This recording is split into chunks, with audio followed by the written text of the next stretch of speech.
Happy Vasant Panchami बच्चों सभी को। तो आज आपको पता है बहुत ही ज़्यादा विशेष दिन है हमारे लिए, है ना। तो एक बार ही मैं सभी को वसंत पंचमी की हार्दिक शुभकामनाएं देते हुए विश करूंगी। गुड इवनिंग बच्चों, कैसे हो आप सभी?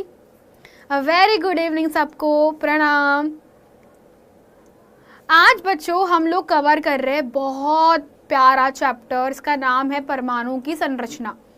ये चैप्टर इतना इम्पॉर्टेंट है कि अगर आपने इसको अच्छे से नहीं पढ़ा तो 10th में भी दिक्कत होगी आपको और 11वीं 12वीं में भी आपको परेशानी होगी। तो ये चैप्टर आपका फेवरेट, प्यारा और बहुत इम्पॉर्टेंट चैप्टर है, अध्याय है। तो अगर आप सभी अच्छे नंबर लेकर आना चाहते हो तो इस चैप्टर को आप लोग नहीं छोड़ोगे, है ना। राम राम सभी को, गुड इवनिंग बेटा, कैसे हैं आप सब बच्चे? चेतन, प्रीति, विकास, राम कुमार जी, करण गुप्ता, क्या आपने क्लास को शेयर किया? बोलिए।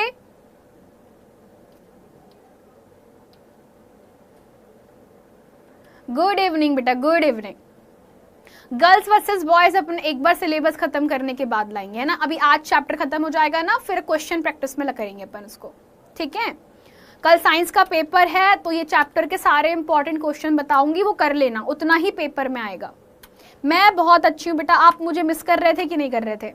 मैंने बहुत मिस किया, बहुत दिनों बाद हमारी क्लास हुई है, तो आज की क्लास बेटा बिल्कुल फायर लगा देना, ठीक है ना।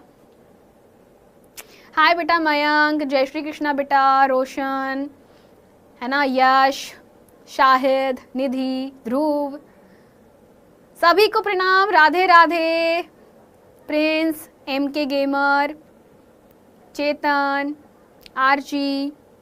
हिंदी और कंप्यूटर का क्लास बेटा अपने पास में टीचर नहीं है वो वाले, तो अपन अभी हिंदी और कंप्यूटर का क्लास नहीं लेते, लेकिन फ्यूचर में हो सकता है कि ले, है ना, नेक्स्ट टाइम कभी हो सकता है। कैसे हो आप लोग बेटा? एक बार फायर वाला इमोजी सब बच्चे तेजी से, फिर हम क्लास को चालू करेंगे। राधे राधे सभी बच्चों को।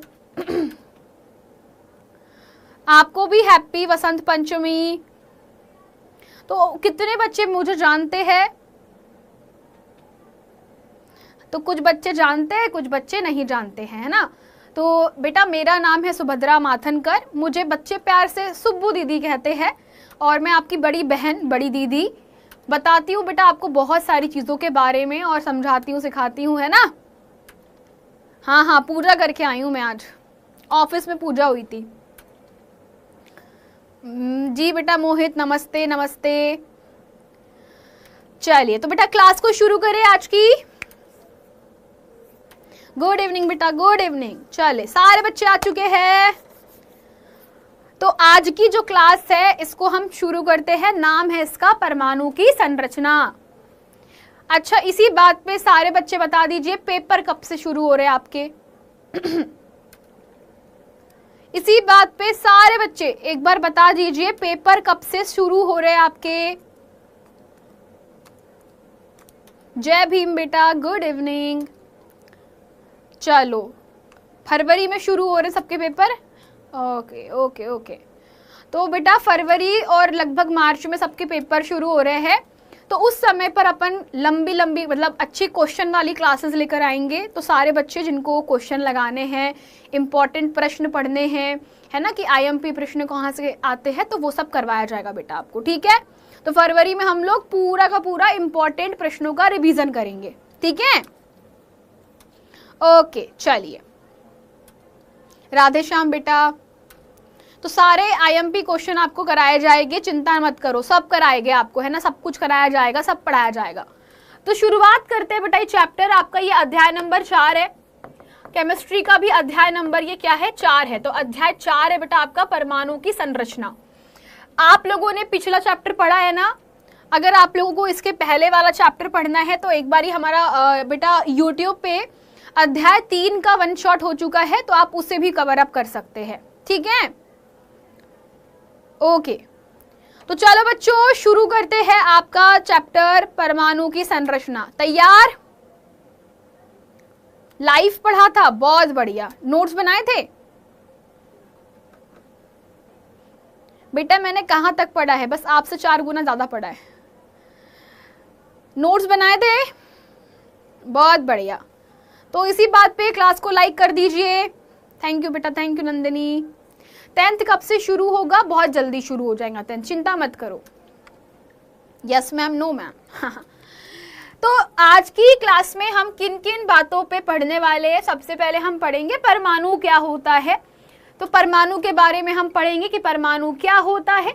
हम समझेंगे कि अब परमाणु कण क्या होते हैं। अब ये क्या है अब परमाणु कण? इन्हें बेटा बेसिकली इलेक्ट्रॉन, प्रोटॉन और न्यूट्रॉन कहा जाता है। तो जो इलेक्ट्रॉन है, प्रोटॉन है और न्यूट्रॉन है, इनके बारे में हम समझेंगे, बात करेंगे। उसके बाद थॉमसन का परमाणु मॉडल, इसकी कमियां, रदरफोर्ड का परमाणु मॉडल, इसकी कमियां। इसमें चित्र आता है बेटा, ये इंपॉर्टेंट है, इस पे प्रश्न आता है ना। इस पे आपका सीधा दीर्घोत्तरीय प्रश्न आता है। बोर का परमाणु मॉडल, ये भी इंपॉर्टेंट है, इस पे भी प्रश्न पूछते हैं पेपर में। परमाणु की कक्षा में इलेक्ट्रॉन कैसे भरे जाते हैं, ये भी आईएमपी है, इस पे भी क्वेश्चन पूछा जाता है। संयोजकता क्या होती है, ये परिभाषा पेपर में डेफिनेटली आती है, इस पे भी प्रश्न आते हैं। परमाणु का क्रमांक, परमाणु का भार क्या होता है, समस्थानिक क्या होते हैं, समभारिक क्या होते हैं। तो ये 4 चीजों पर भी प्रश्न आते हैं। तो बेटा अगर आप सभी बच्चे इस चैप्टर को पढ़ रहे हो तो आप देखते हो सब पे आईएमपी लगा हुआ है, सब पे आईएमपी लगा है, मतलब ये सब आता है पेपर में। ये सारी चीजें पेपर में पूछी जाती है बेटा, ठीक है। ओके तो चलिए शुरू करते हैं। एक बार तेजी से फायर वाला इमोजी और ऊर्जा दिखा दो कि मैम भर भर के एनर्जी है और हम तैयार है ये सब पढ़ने के लिए, ठीक है। और क्लास को शेयर कर दो और तेजी से लाइक भी कर दो। पूरा चैप्टर इंपॉर्टेंट है बेटा, और ये आज नहीं आपको बता रही हूँ, कक्षा अगर आप बड़ी कक्षा में जाओगे, क्लास 10th में भी काम आएगा, कक्षा 10वीं, कक्षा 11वीं तक, आपको 12वीं तक भी काम आएगा, 11वीं तक तो काम आएगा, कक्षा 10, कक्षा 11 तक आपको काम आएगा। यस, तैयार है हमारी आर्मी? तैयार है, बहुत बढ़िया। तो भैया इसी बात पे वॉचिंग 200 पार भी बहुत जानी चाहिए, शेयर कर दो क्लास को, है ना। बहुत बच्चे लोग बहुत टीचर को प्यार दे रहे थे, मुझे भी उतना ही प्रेम चाहिए, है ना। मेरे भी प्रेम में कोई कमी नहीं रहनी चाहिए। सुना है बहुत 200 पार करवा रहे हो बाकी टीचरों को, मेरे भी करवा दो। चलो तो शुरू करते हैं आज की क्लास को। मजाक कर रही हूँ बट यस चाहिए तो मुझे भी, ठीक है। तो शुरुआत करते हैं, परमाणु क्या होता है बेटा। तो परमाणु पदार्थ का सबसे छोटा, सूक्ष्मतम और अविभाजित कण होता है, इसे परमाणु कहते हैं। उदाहरण के लिए आपके पास में बर्फ है, सभी लोग सोचिए आपके पास में क्या है, बर्फ है। तो बेटा बर्फ क्या होगी, बहुत ही छोटे छोटे अविभाजित कणों से मिलकर बनी है। बहुत लंबे समय तक वैज्ञानिक यही मानते थे कि सिर्फ परमाणु है, परमाणु के अलावा कुछ भी नहीं है। तो जैसे मान लो बर्फ है, तो बर्फ इतनी बड़ी बर्फ है, मान लो ये बर्फ है, बर्फ को सूक्ष्मदर्शी से देखा, सूक्ष्मदर्शी से देखा देखा और देखा, है ना। तो सूक्ष्मदर्शी में पता चला कि देखने के बाद कि भैया बर्फ तो किसी और चीज से मिलकर बनी हुई है। तो बर्फ बेटा बहुत सारे छोटे छोटे अणुओं से मिलकर बनी है, किसके, जल के अणुओं से मिलकर बनी है। अब ये जो अणु होते हैं, ये अणु किनसे मिलकर बने हैं, तो ये अणु नन्हे नन्हे हाइड्रोजन ऑक्सीजन परमाणु से मिलकर बनते हैं। तो बेटा यहाँ पता चला कि हाइड्रोजन यानी जिसको H लिखते हैं, इसे कहा जाता है हाइड्रोजन, इसे बोलते हैं हाइड्रोजन का परमाणु। और ऑक्सीजन का जो परमाणु है उनसे मिलकर के जल के अणु बनते हैं और हमारा फिर बर्फ बनता है। तो इसे कहा जाता है ऑक्सीजन से मिलकर बनने वाले यौगिक है ये। तो इस प्रकार से आपकी बर्फ बनती है। तो ये कहलाते हैं परमाणु, इन्हें कहा जाता है परमाणु। और ये कैसे होते हैं बेटा, अविभाज्य होते हैं। मतलब इसका मतलब ये है कि चाकू लेकर बैठ के काटोगे तो कटेगा क्या, बताइए। अगर चाकू लेके बैठोगे तो कटेगा क्या,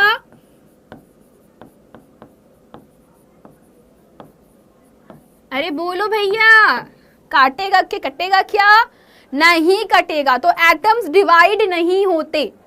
परमाणु का क्या बेटा बांटा जा सकता है, नहीं बांटा जा सकता। तो परमाणु को और ज्यादा विभाजित नहीं किया जा सकता। लेकिन हुआ क्या जैसे जैसे खोज हुई, समय के साथ में जैसे जैसे खोज हुई, पता चला कि ये जो अविभाजित परमाणु है ये भी कुछ कणों से मिलकर बना हुआ है।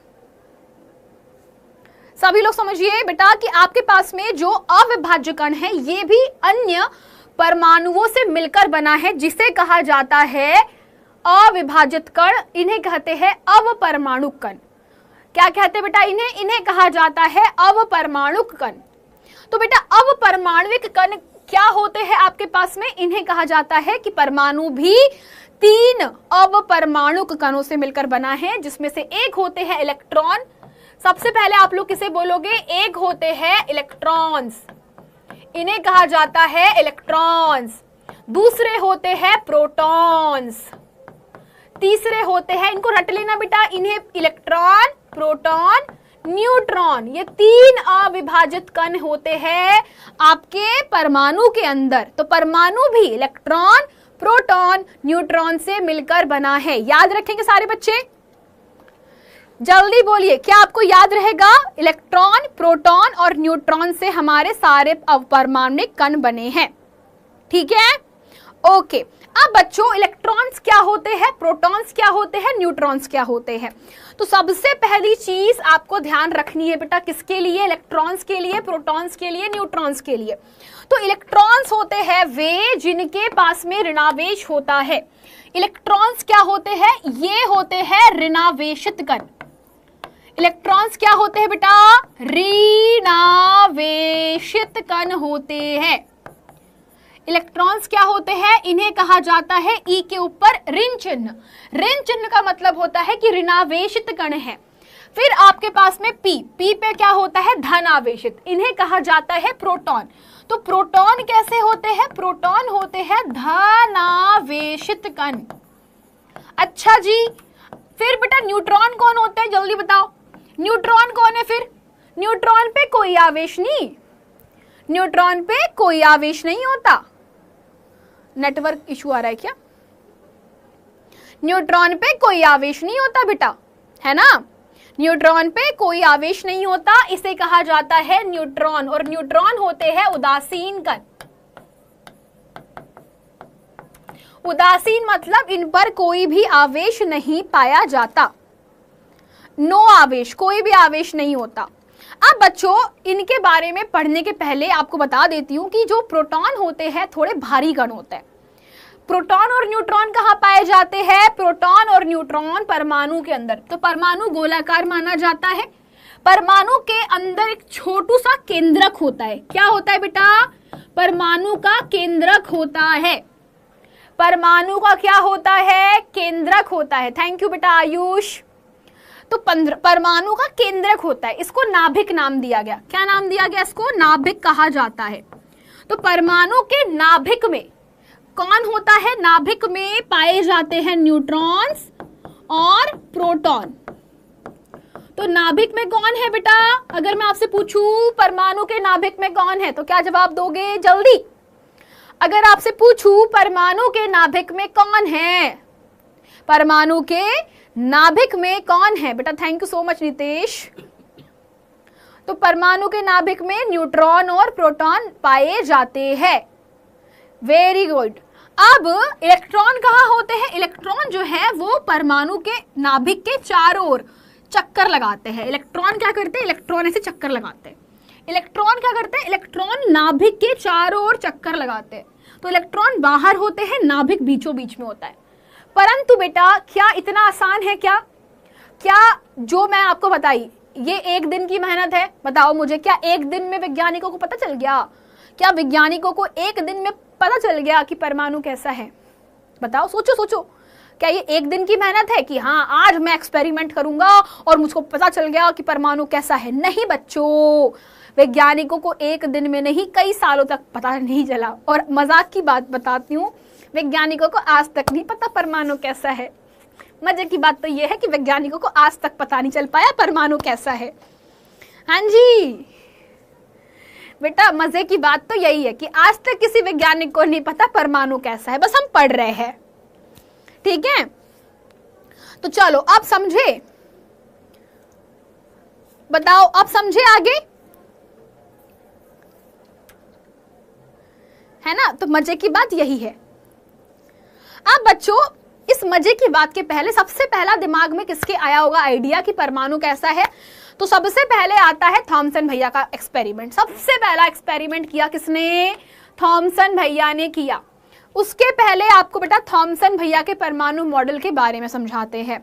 तो थॉमसन भैया का सबसे पहला परमाणु मॉडल था और इन्होंने परमाणु के बारे में एक्सपेरिमेंट किया। एक्सपेरिमेंट कहता है कि आपने थॉमसन ने परमाणुओं की संरचना से संबंधित एक मॉडल बनाया जो कि क्रिसमस केक की तरह था, या इसे आप तरबूज का मॉडल कहते हो। क्या बोलते हो, तरबूज वाला मॉडल है ये। तरबूज देखे, तरबूज खाए सबने, तरबूज खाए बेटा, तरबूज खाया सबने, तरबूज, है ना। तो इन्होंने जो एक्सपेरिमेंट किया, इन्होंने जो प्रयोग किया था, उससे इन्होंने पाया कि परमाणु तरबूज की तरह है। उनको लगा तरबूज है, तरबूज, क्रिसमस केक या फिर तरबूज। तरबूज में एक होता है हरा भाग, तरबूज कैसा होता है, बाहर का होता है ग्रीन ग्रीन, अंदर कैसा होता है, लाल लाल होता है। तरबूज होता है कि नहीं रेड, तो तरबूज अंदर से कैसा होता है, लालम लाल होता है और बाहर से हरा होता है। तो इन्होंने बोला कि मान लो ये तरबूज है, देखो तरबूज बनाते अपन, तो ये तुम्हारा तरबूज है, मान लो ये तरबूज है। अंदर का भाग कैसा होता है, लाल लाल भाग होता है तरबूज का, होता है ना बेटा, लाल लाल भाग होता है, तरबूज का भाग लाल लाल होता है। और बीचों बीच में ढेर सारे बीज होते हैं ना, बीज होते हैं, बीज, हाँ या ना में जवाब देना। तो तरबूज के अंदर ढेर सारे बीज होते हैं। तो इन्होंने बोला कि जो आवरण है ये परमाणु है, और इन्होंने बोला कि तरबूज की तरह जो लाल भाग है उसे बोल दिया धनावेश, कि ये धनावेशित है। ये कैसा है, इसे कह दिया कि ये धनावेशित है, मतलब लाल भाग धनावेशित है। और जो बीज है, तरबूज के जो बीज है बेटा, जो बीज है, उनको कहा कि इसकी तरह ये इलेक्ट्रॉन्स फैले हुए हैं इसमें। इलेक्ट्रॉन कैसे है, तरबूज की भांति अंदर फैले हुए हैं, है ना, बहुत बढ़िया। तो इसे कहा जाता है थॉमसन का मॉडल। अब थॉमसन भैया ने बोला हाँ लाल लाल तरबूज, आहा तरबूज लाल लाल। अब लाल लाल तरबूज खाने वाला, उसमें आते हैं बीचों बीच में बीजे, तो बीज की तरह इनको लगा इलेक्ट्रॉन है। लेकिन बच्चों ये परमाणु का मॉडल सही नहीं था, गलत था। ये परमाणु का मॉडल सही नहीं था, कैसा था, गलत था। क्यों गलत था आप समझना। थॉमसन के परमाणु मॉडल से दो ही चीजें पता चलती है। तो बेटा उससे ये पता चला, सबसे पहली चीज कि आपको ये लिखना है, ये लिखने के लिए पूछता है कि थॉमसन के परमाणु मॉडल से क्या क्या चीजें पता चलती है। तो सबसे पहली चीज हमें पता चलती है कि थॉमसन भैया ने तो बोल दिया। अब थॉमसन भैया ने तो बोल दिया, तो थॉमसन के मॉडल के अनुसार आपको पता चल गया क्या, कि परमाणु उदासीन होता है। सबसे पहली चीज इन्होंने बोली, परमाणु कैसा होता है, परमाणु उदासीन होता है। ये चीज उन्होंने बोली। ऐसा इसीलिए बोला क्योंकि धनावेश का मान या धनावेशित कणों की संख्या, धनावेशित भाग या धनावेशित भाग जो है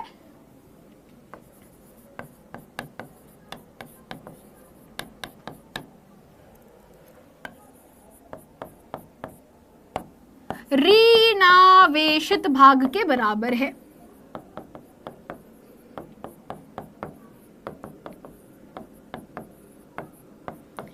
इससे पता चलता है कि परमाणु पे कोई भी आवेश नहीं पाया जाता। बेटा आप लोग क्लास को शेयर नहीं कर रहे हो क्या? क्या आप सब बच्चे क्लास को शेयर नहीं कर रहे हो क्या? बुरी बात, बुरी बात। ठीक है, तो इन्होंने ये चीजें बताई। दूसरी चीज क्या थी भैया, कि इन्होंने बोला कि परमाणु धनावेशित गोला। इन्होंने क्या बोला, इन्होंने बोला परमाणु धनावेशित गोला है। इन्होंने ये बोला, जो कि अपने आप में गलत चीज है। हमें बाद में एक्सपेरिमेंट से पता चला कि परमाणु धनावेशित नहीं होता। क्या परमाणु धनावेशित गोला है और इलेक्ट्रॉन उसमें धसे हुए हैं, और इलेक्ट्रॉन धसे हैं, ऐसा है क्या? ये दोनों, इसमें से बेटा ऊपर वाला सही है पॉइंट, नीचे वाला गलत है, जो कि कहीं ना कहीं थॉमसन के परमाणु मॉडल की अच्छाई और बुराई एक जैसी थी। अब बच्चों थॉमसन का परमाणु मॉडल तो फेल हो गया, क्यों हुआ? अब मजे की बात देखो, थॉमसन भैया का एक्सपेरिमेंट कर रहे थे तो थॉमसन के लैब में उनके स्टूडेंट आते थे रदरफोर्ड भैया। रदरफोर्ड थॉमसन के ही चेले थे, है ना, गुरु चेला।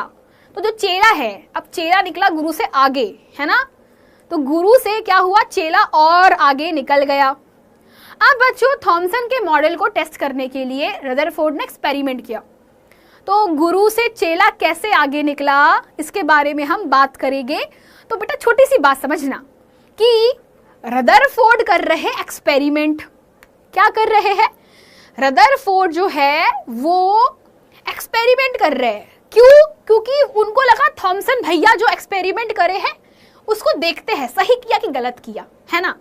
तो जनरली तुम्हारी कॉपी टीचर चेक करते हैं, अब यहाँ पे जो स्टूडेंट है वो टीचर की कॉपी चेक कर रहे हैं, है ना। ये हो गया गलती से उनसे।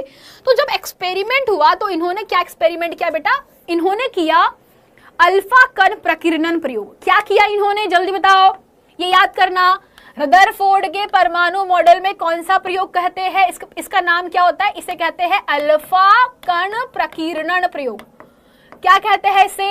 रिपीट करो मेरे पीछे, अल्फा कण प्रकीर्णन प्रयोग कहते हैं, ठीक है। अल्फा कण प्रकीर्णन प्रयोग कहा जाता है, ध्यान रखना। ये प्रयोग क्या होता है? तो इन्होंने ली एक पतली सोने की पन्नी, क्या ली? पतली सोने की पन्नी ली। अब पतली सोने की पन्नी इसीलिए ली क्योंकि प्रकृति में सबसे पतली पन्नी सोने की बनाई जा सकती है, और सोने की पतली पन्नी में हमें ज्यादा मतलब कम परमाणु मिलेंगे।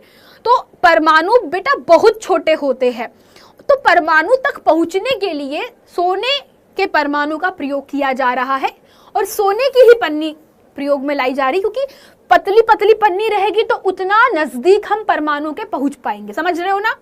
जितनी सकरी गली रहेगी उतने पास आप घर के पहुंच पाओगे ना। तो उसको करने के लिए एकदम पतली सी पन्नी उन्होंने सोने की उठाई। और दिमाग देखो इनका, दिमाग देखो भैया।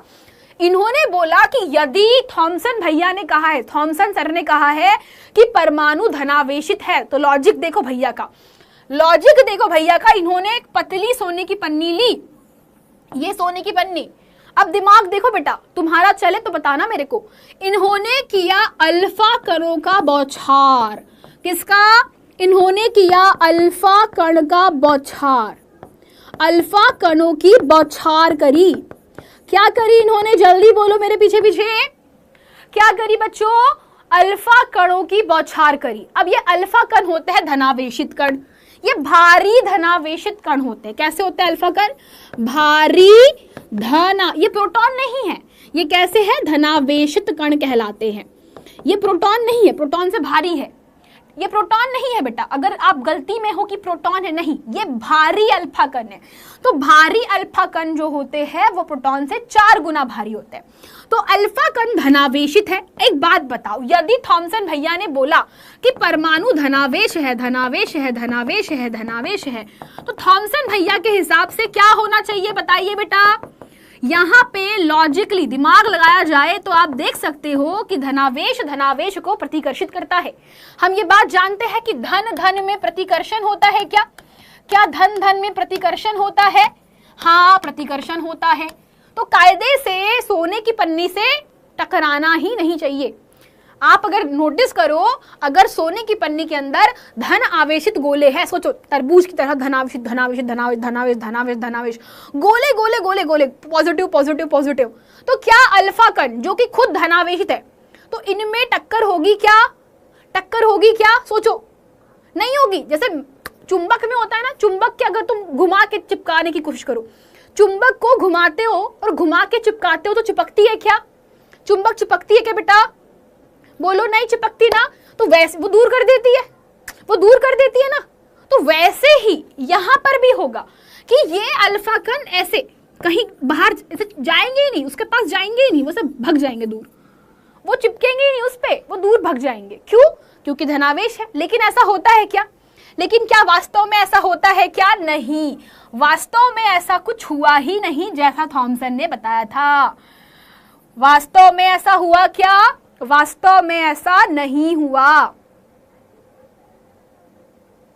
कौन है अनिकेत? क्या बोल रहा है बेटा? ज्यादा ना उड़ना बंद करो, 9th क्लास में हो अभी, है ना। सुनना मेरी बेटा, मैंने पढ़ा नहीं है क्या बोल रहा है वो, मैंने ध्यान नहीं दिया, लेकिन एक ही चीज बोलूंगी मैं, बेटा ज्यादा ना उछलना बंद करो, है ना। तुम्हारे जो पंख है ना, काटने में 2 मिनट नहीं लगे मेरे को, ठीक है? मजाक नहीं कर रही हूँ, 2 मिनट लगेगा मुझे तुम्हें ऊपर से नीचे उतारने में, ठीक है? तो इस बात का ध्यान रखो, जितना उड़ सकते हो ना उतना ही उड़ो, क्षमता के अंदर, लिमिट के अंदर। इस बात का ध्यान रखो। जबान अगर सही नहीं कर सकते तो क्लास में आने की आवश्यकता नहीं है, ठीक है? मेरे को ना बेटा, आप लोगों को मजाक नहीं कर रही हूँ, आपको सुधार कार्यगृह होता है जिसमें बच्चों को बेसिकली पुलिस कस्टडी में रखा जाता है, टाइम नहीं लगेगा वहां भेजने में अगर आप ऐसे ऑनलाइन अब्यूज करोगे तो, ओके? मुझे बेटा मजाक नहीं कर रही हूँ, मुझे सिर्फ 2 दिन चाहिए होंगे आपको ऐसे करने में, है ना। 2 मिनट लगेंगे मेरे को, मतलब 2 दिन बस, 2 दिन में काफी, आपके घर पे पुलिस पहुंच जाएगी, ठीक है? तो टीचर्स को ना इज्जत से देखो, है ना, नौटंकी करने नहीं खड़े हुए हैं यहाँ पर, पढ़ाने खड़े हुए हैं आप लोगों को यहाँ पे, ठीक है? तो रिस्पेक्ट दीजिए बेटा, सीधी सी बात है। और रिस्पेक्ट नहीं कर सकते तो कहीं और जाके जो करना करो। नोबडी इज टेलिंग यू कि यहाँ आके पढ़ाई करो। जिन बच्चों को पढ़ना है, जिन बच्चों का मन लग रहा है, जिन बच्चों की इच्छा हो रही है, वो है मेरे पास, और ये बच्चों को मैं जानती हूँ, है ना। इन बच्चों को मैं जानती हूँ, आधे बच्चे मैं जानती हूँ, इनको पढ़ा रही हूँ काफी टाइम से, है ना। नहीं, सॉरी तो बोलना ही नहीं मेरे को, क्योंकि बेटा अभी तुम्हारी जबान फिसली है, कल को सब फिसल सकता है तुम्हारा। इस बात का ध्यान रखो तुम, है ना। बेटा मजाक समझ के रखा है क्या तुमने? ऑनलाइन में है, कुछ भी बोल देंगे, चल जाएगा काम। हाँ, ऑनलाइन में है, टीचर है, फालतू की बात बोल देते हैं टीचर को, क्या ही कर लेगा, कैमरे के सामने है तो।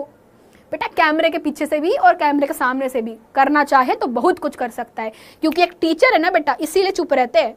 अगर कोई दूसरा इंसान होता है ना, तुम पे एब्यूज का केस डाल सकता था, तुम्हारा जिंदगी खराब हो जाता फिर, ठीक है। तो जरा ना अपने आप को लिमिट में रखो। ऑनलाइन टीचर तो क्या हुआ, सो इस बात का ध्यान रखो, है ना। मैं नहीं सहता बेटा, जिसको बोलना है बोलो, मेरे को मजाक भी नहीं पसंद फालतू के, ठीक है। चलो आ जाओ। So guys we were talking, हम क्या कह रहे थे कि भैया अगर आपके पास में थॉमसन का मॉडल सही होता, लेकिन हुआ क्या थॉमसन का मॉडल सही हुआ नहीं। हमारे चेले जो है गुरु से आगे निकल गए, तो उन्होंने पाया कि अल्फा कण मैक्सिमम जो है आर पार चला गया। मैक्सिमम तुम्हारे पास में अगर 2000 मतलब 20,000 अल्फा कण थे, 20,000 अगर अल्फा पार्टिकल्स थे, तो 20,000 अल्फा कण में से बेटा लगभग 18,000 से ज्यादा, या आप कह सकते हो 18,800 से ज्यादा कण सीधा आर पार चले गए, पन्नी को पार करके निकल गए। मतलब ना ही मुड़े ना ही कुछ हुआ, सीधा आर पार निकल गए। लेकिन बच्चे कुछ है 200 कण। अब 200 में से भी मान के चलो कि आपके पूरे 199 कण हल्के से विचलित हुए, हल्का सा विचलन हुआ, हल्का सा। तो मतलब मान लो पन्नी से जा रहा था, ऐसे मुड़ गया, ऐसे जा रहा था मुड़ गया, ऐसे जा रहा था मुड़ गया। तो मुड़ कब सकता है बेटा, बोलो? मुड़ कब सकता है आपके पास में? जब अवश्य ही कोई धनावेशित कण आ रहा। तो बेसिकली इसको मैं आपको विजुअल एक्सप्लेनेशन देती हूँ। तो होता क्या है, मान लीजिए आपके सामने एक छोटू सा मैं परमाणु बना रही हूँ, सभी सोचिए बच्चा, सारे बच्चे सोचो एक छोटे से परमाणु के बारे में। सोने का परमाणु बहुत बड़ा होता है। तो ये आपका एटम है, परमाणु है। सब लोग सोचो, आपने ढेर सारे अल्फा कणों को बौछार करी, ढेर सारे अल्फा कण ऐसे बौछार किए, ढेर सारे। तीर का निशान बता रहा है कि अधिकांश अल्फा कण आर पार चले गए। अधिकांश अल्फा कण क्या करे बेटा, मैक्सिमम अल्फा कण जो है आर पार चले गए। समझ गए? तो ये दो लाइन जो आप देख रहे हो यहाँ पे, 2 और 2 4 लाइन, ये बता रही है कि मैक्सिमम अल्फा कण चले गए। तो मैक्सिमम अल्फा कण परमाणु को भेज गए क्या? क्या परमाणु को भेद गए बेटा? क्या मैक्सिमम अल्फा कण परमाणु को भेद गए हैं? हाँ या ना? यस और नो में जवाब दीजिए सारे बच्चे।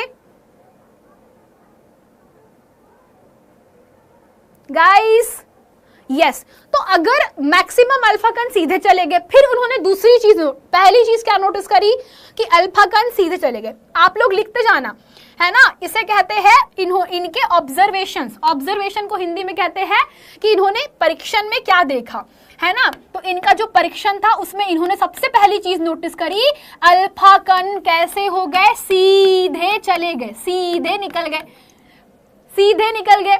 दूसरी चीज इन्होंने नोटिस करी, बहुत कम अल्फा कण, बहुत कम अल्फा कण, कौन से कण, बहुत कम अल्फा कण आर पार ना जाके विचलित हो गए। क्या हो गए? विचलित हो गए। बेटा एक बात बताओ, मैंने आपको पहले ही बोला है कि अगर मेरे पास में, सोचो, उनको उस समय परमाणु का कोई ज्ञान नहीं था, परमाणु का उनको कोई ज्ञान नहीं था, जीरो नॉलेज, आपको नहीं पता परमाणु क्या है, लेकिन आपने एक्सपेरिमेंट किया, आपने प्रयोग किया, प्रयोग करने पे पाया कि कुछ अल्फा कण जो जा रहे थे, कायदे से जाना था उनको, लेकिन ये रास्ते में ही विचलित हो गए, अर्थात प्रतिकर्षण किया, इनको किसी ने प्रतिकर्षित किया है। अल्फा कणों को क्या किया है? अल्फा कण प्रतिकर्षित हुए बेटा। यहाँ क्या हुए? अल्फा कणों में प्रतिकर्षण हुआ। प्रतिकर्षण मतलब कि दूर भाग गए। तो जरूर कोई बीचों बीच में ऐसी शक्ति है जो उसको भगा रही है, तो वो कोई शक्ति और नहीं है, वो धनावेश होगा, अवश्य ही धनावेश होगा जो उसे दूर कर रहा है। फिर बच्चों तीसरी चीज उन्होंने क्या नोटिस करी? तीसरी चीज उन्होंने नोटिस करी कि मतलब लगभग बेटा 12,000 में से एक कण, मात्र एक कण ऐसा था जो जिस रास्ते से गया था, मैं चला और ऐसा 180 अंश, मतलब ऐसे पूरा 180 अंश मुड़ गया। सब लोग समझ रहे हो? पूरा 180 डिग्री क्या शिफ्ट हुआ इसमें, जिस रास्ते से जा रहा था वहीं से उलट करके वापस आ गया। जिस रास्ते पे जा रहा था उसके ही पलटा और वापस आ गया। तो बेटा इससे सिद्ध हो गया कि परमाणु का समस्त धनावेश केंद्र में है। तो 3 ऑब्जर्वेशन थे। पहला ऑब्जर्वेशन, मैक्सिमम अल्फा कण आर पार चले गए। मैक्सिमम क्या हुए? मैक्सिमम आर पार चले गए, अर्थात परमाणु खोखला है। खोखली चीजों से आप अल्फा कणों को आर पार भिजवा सकते हो क्या? सोचो बेटा, अल्फा कण सीधे चले गए, मतलब खोखला है। क्या कोई बीच में बाधा उत्पन्न करने के लिए था क्या? अगर आपके परमाणु में कोई बाधा उत्पन्न करने वाला होता तो क्या वो सीधे जा पाते? सोचो बेटा, अगर वो बाधा उत्पन्न करने वाला कोई होता तो क्या अल्फा कण सीधे जा पाते? नहीं जा पाते, वो मुड़ जाते, कहीं अलग किसी रास्ते पे चले जाते। लेकिन कोई बाधा उत्पन्न करने वाला नहीं था, इसलिए सीधे चले गए। फिर कुछ के रास्ते में बाधा आई, 1-2 अल्फा कणों के रास्ते में बाधा आई, तो वो रास्ता छोड़ के मुड़ गए। और बेटा इससे सिद्ध हुआ कि वो बाधा आपके पास में धनावेशित कण है, जो कि किसी नाभिक में, मतलब किसी परमाणु में एक जगह पर पाया जाता है। तो इस प्रकार से आपके पास में अल्फा कण प्रकीर्णन प्रयोग में बेटा क्या क्या चीजें हुई समझते हैं। सबसे पहली चीजें इन्होंने क्या नोटिस करी? इन्होंने सोने की पन्नी चुनी, क्योंकि वो बहुत पतली होती है और सोने की पन्नी बेटा लगभग सिर्फ 1000 परमाणुओं के बराबर थी, मोटी थी, जिससे परमाणु के बारे में जानना आसान था। मतलब इतनी पतली पन्नी थी बेटा कि सिर्फ 1000 परमाणु थे। अल्फा कण जो है वो द्विआवेशित हीलियम कण होते हैं। हीलियम से 2 इलेक्ट्रॉन निकाल दीजिए बेटा, इसका भार होता है 4। मतलब आप कह सकते हो कि अल्फा कण प्रोटॉन से 4 गुना भारी होते हैं। कैसे होते हैं? प्रोटॉन से 4 गुना भारी कण होते हैं। इसे हम कहते हैं हमारा हीलियम का आवेश। तो हीलियम हमारे पास में 2+ था। चूंकि इनका द्रव्यमान 4u होता है, इसीलिए बहुत तेजी से चल रहे इन अल्फा कणों के पास में बहुत सारी ऊर्जा होती है।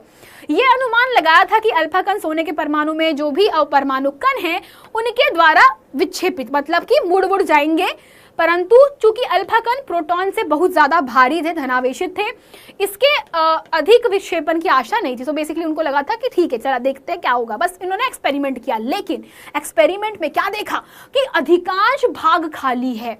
सबसे इंपॉर्टेंट बात, अधिकांश भाग खाली है क्योंकि अधिकांश अल्फा कण बिना मुड़े, विक्षेपित मतलब कि बिना मुड़े हुए सोने की पन्नी के आर पार चले गए।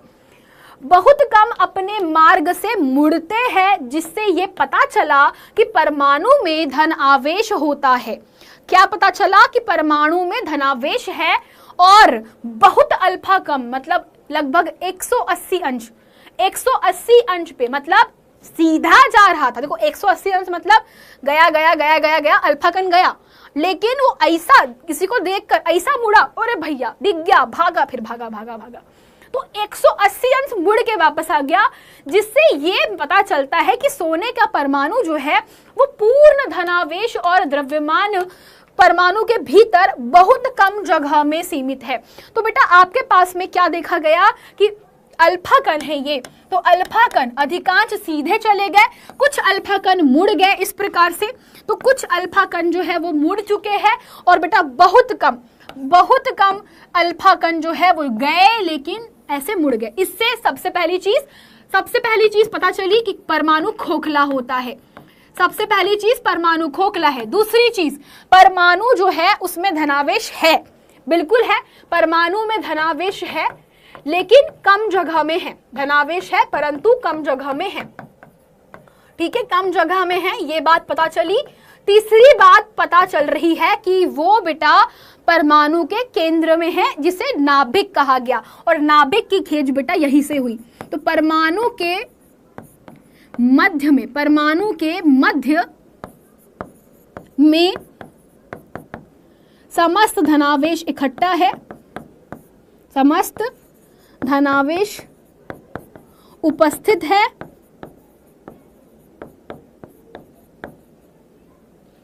जिसे नाभिक कहा गया। तो नाभिक की खोज किसने की थी? बोलिए, अगर आपसे प्रश्न पूछूं नाभिक की खोज किसने की थी? बताओ, अगर मैं आपसे पूछूं नाभिक की खोज किसने की थी? कौन थे वो महात्मा जिन्होंने नाभिक की खोज की थी? रदरफोर्ड जी। तो आपके पास में नाभिक की खोज किसने की थी? रदरफोर्ड ने की थी। तो हम कहते हैं कि नाभिक की खोज रदरफोर्ड जी ने की थी और थॉमसन ने इलेक्ट्रॉन्स की। अब बच्चों हम थोड़ा आगे बढ़ते हैं। तो ये है अल्फा कण प्रकीर्णन का एक्चुअल डायग्राम। आपको पेपर में यही बना के आना बेटा, पेपर में आप लोग यही बना कर आओगे, इस पे ही आपको नंबर मिलेंगे, मार्क्स मिलेंगे। अब बच्चों बात करते हैं रदरफोर्ड के मॉडल में भी बहुत सारी कमियां थी। तो रदरफोर्ड के परमाणु मॉडल में कुछ कमियां थी जिसको रदरफोर्ड नहीं समझा पाए। सबसे पहली चीज, इनके अनुसार इलेक्ट्रॉन नाभिक के चारों ओर वलयाकार मार्ग में चक्कर लगाते हैं। तो इन्होंने कहा कि अगर हमारे पास ये समस्त धन आवेश नाभिक में है तो इलेक्ट्रॉन चक्कर लगा रहा होगा, घूम रहा होगा। कैसे? जैसे सौर मंडल में सूरज के चारों ओर ग्रह घूमते हैं बेटा, जैसे सौर मंडल में सूरज के चारों ओर ग्रह घूमते हैं, वैसे ही हमारा जो इलेक्ट्रॉन है वो चक्कर लगा रहा होगा। हो सकता है, बिल्कुल हो सकता है, परंतु अगर ये चक्कर लगा रहा है तो बेटा एक वैज्ञानिक थे जिन्होंने कहा था कि यदि आवेशित इलेक्ट्रॉन, कौन है बेटा? इलेक्ट्रॉन एक आवेशित कण है। तो मैक्सवेल करके एक वैज्ञानिक थे जिन्होंने कहा आवेशित कण अगर गतिमान है, कैसे है? गतिमान है, तो वो ऊर्जा का क्षय करेंगे, ऊर्जा का क्षय करते हैं। ये बात उन्होंने बोल दी थी। अब इस बात को रदरफोर्ड समझा ही नहीं पा रहे कि सही बात है। एक बात बताओ बेटा, अगर आप मान लो आप इलेक्ट्रॉन हो, आप कौन हो बच्चों? अपने आप को इलेक्ट्रॉन मानो। सारे बच्चे स्टूडेंट्स, आप सभी अपने आप को इलेक्ट्रॉन मानिए। माना सबने इलेक्ट्रॉन। गाइज गाइज गाइज इधर देखो गाइज। अरे गाइज इधर देख लो भैया। देखते नहीं हो, फिर बोलते मैडम ये मैडम समझ में नहीं आ रहा मैडम ये। बच्चे पढ़ा रही होती तब दिमाग नहीं लगाते हो, फिर बोलते मैडम जी कहाँ से आ गया, हमको तो पता था फिर भी हम गलत कर रहे हो।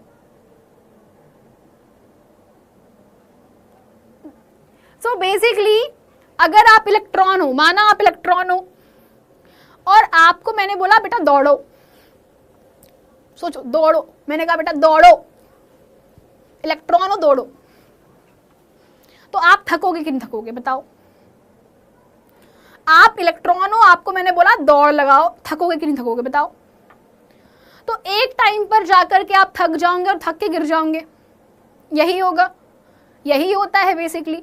तो यही लॉजिक उन्होंने भी लगाया कि अगर इलेक्ट्रॉन है तो इलेक्ट्रॉन चक्कर लगाते हुए अपनी ऊर्जा को खत्म कर देगा, अपनी ऊर्जा को इलेक्ट्रॉन जो है खत्म कर देगा और ये घूमते हुए कम ऊर्जा होगी, कम ऊर्जा होगी, ऊर्जा कम होगी, कम होगी और जाके नाभिक में गिर जाएगा। सीधी सी बात है, थकोगे तो गिरोगे ना भैया। तो तुम इलेक्ट्रॉन, तुम चक्कर लगा रहे हो लगा रहे हो लगा रहे हो, तुम्हारी ऊर्जा निकल रही है, तुम्हारी ऊर्जा गई गई गई और तुम फिर धपाक गिरोगे, हाँ या ना? तो बेटा इस बात को रदरफोर्ड समझा नहीं पाए कि इलेक्ट्रॉन चक्कर कैसे लगा रहा है। सो बच्चों, रदरफोर्ड के अनुसार इन्होंने बताया कि वृत्ताकार मार्ग में चक्कर लगाते हैं, किंतु आवेशित होने के कारण ये कण अपनी ऊर्जा को निरंतर खोते रहते हैं, जिसके कारण वो लास्ट में नाभिक में प्रवेश करके परमाणु को अस्थिर बना देंगे। परंतु बेटा ये रदरफोर्ड के परमाणु मॉडल की सबसे बड़ी कमी थी, जिसे रदरफोर्ड समझा नहीं पा सके और इसी कारण से इनका मॉडल फेल हो गया। क्योंकि परमाणु क्या अस्थायी है बेटा, हमारी दैनिक जिंदगी में हर चीज परमाणु से बनी है। क्या ऐसा हो रहा है कि कुछ उथल पथल चल रही है? बताओ मुझे, क्या ऐसी उथल पुथल चल रही है? गाइस पूछ रही हूं, मुझे जवाब दीजिए, क्या ऐसा कुछ उथल पुथल चल रहा है? नहीं, सब कुछ शांति से चल रहा है, सब बढ़िया काम कर रहे हैं ना? सब बढ़िया काम कर रहे हैं, हाँ या ना? सब बढ़िया चल रहा है, एकदम मजे में, है ना? तुम्हारे में परमाणु, मुझ में परमाणु, सब में परमाणु, सब परमाणु से बना हुआ है, कुछ परेशानी नहीं दिख रही हमको, सब चल रहा है बढ़िया, सब मड़मस्ती में चल रहा है। तो ये कैसे पॉसिबल है, कैसे संभव हुआ?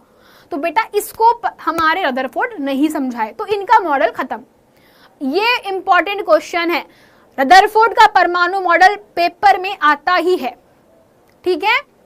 तो बेटा इस प्रकार से परमाणु का ये वाला मॉडल खराब हो गया। तो अब फिर आते हैं एक और वैज्ञानिक। अब ये वैज्ञानिक ने अलग नियम दे दिए, अब मतलब थोड़े से समवॉट सिमिलर, हल्के से थोड़े से रदरफोर्ड जी से मिलते जुलते थे, लेकिन इन्होंने बिल्कुल अलग परमाणु का मॉडल दिया। लेकिन इनका भी फेल हो गया था ना, ऐसा नहीं है, इनका भी फेल हो गया था। क्लास 11th में बताते हैं ऐसा क्यों हुआ, परंतु क्लास 10 तक के आपको यही पढ़ाया जाता है। एक छोटी सी चीज 11th 12th में आपको बताया जाता है कि इनका मॉडल भी फेल हो गया। ये दिमाग में रखना कि बोहर के परमाणु मॉडल को सिर्फ 9th क्लास तक ही पढ़ाया जाता है। इसके बाद बच्चों आपको 11th में बताया जाता है कि ये मॉडल भी सही नहीं था, ये भी गलत हो जाता है, तो ये भी फेल हुआ है बाद में, लेकिन 9th तक के ठीक है, इतना ही पढ़ाते हैं अपने को। तो बोहर का जो परमाणु मॉडल है इसकी बात करते, तो इन्होंने रदरफोर्ड की जो भी परमाणु मॉडल की कमी थी उस पर काम किया।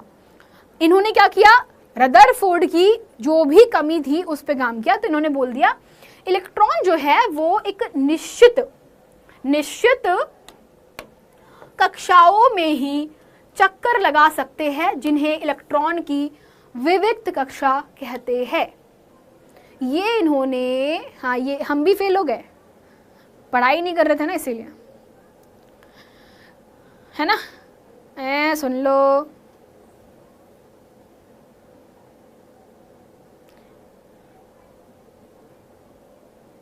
इनका भी फेल हो गया। ये बेटा बाद में पता चला क्वांटम थ्योरी आती है उसमें, फिर क्वांटम थ्योरी।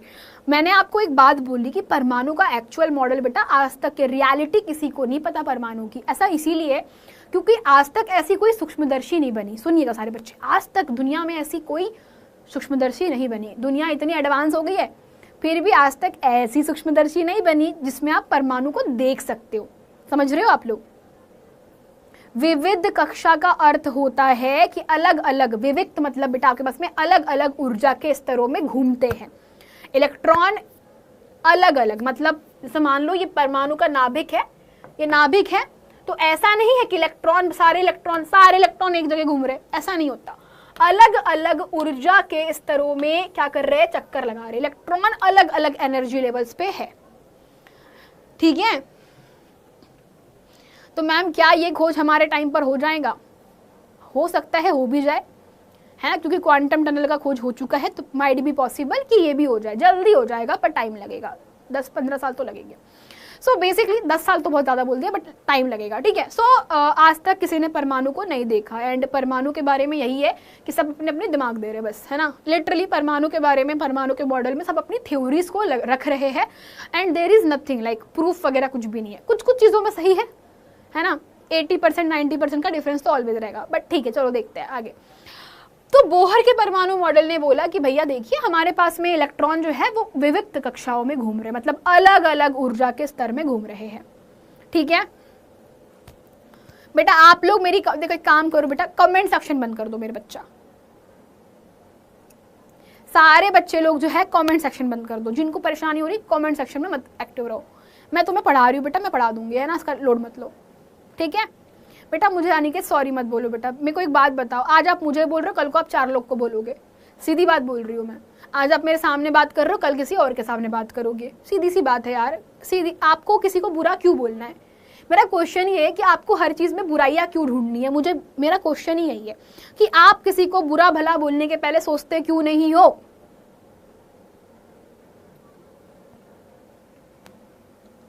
अच्छा बोलो, अच्छा रहो, अच्छा सीखो, दैट्स इट, है ना। एक विद्यार्थी हो, विद्यार्थी की तरह बिहेव करो। मैम क्लासेस का टाइम टेबल मिल सकता है कि नहीं? बेटा क्लास जो है वो आपकी होती है संध्या के समय, संध्या को 6 बजे आपकी क्लास होती है। इसका ध्यान रखें आप सब बच्चे। आ जाइए। मुझे नहीं बोला, किसी को भी नहीं बोलना है ना, किसी को भी नहीं बोलना है। आप जैसा बोलते हो वैसा बन जाते हो, मत करो ऐसा। चलो बच्चों आगे बढ़े।